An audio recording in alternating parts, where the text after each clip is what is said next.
کیا شیعہ سارے کافر ہیں؟ سارے شیعت پر کفر کے دیکھیے ہمارا عقیدہ ہے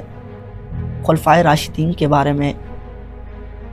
کہ جناب صدیق اکبر رضی اللہ تعالی عنہ آپ بعد از انبیاء افضل البشر ہے اور پہلا خلیفہ ہے، جیسے اس کے بعد حضرت عمر فاروق، عثمان غنی اور حضرت مولا علی شیر خدا حیدر کرار رضی اللہ تعالی عنہ ہے رضوان اللہ تعالی علیہ مجمعین۔ تو یہ عقیدہ پہ ہو اور اس کا عقیدہ اہل بیت کے بارے میں بھی صاف عقیدہ ہو، صحابہ کے بارے میں بھی صاف عقیدہ ہو، تو ایسے بندے پر کفر کے فتوے نہیں لگتے،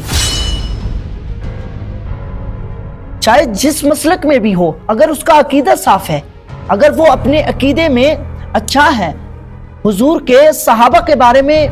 وہ سب و شتم نہیں کرتا، حضور کے اہل بیت کے بارے میں اس کی عقیدہ صاف ہے، تو ایسے بندے پر فتویٰ نہیں لگانا چاہیے۔ کچھ ایسے لوگ ہیں جو گستاخی کرتے ہیں، بے ادب ہیں، ہم ان کو بے ادب کہتے ہیں۔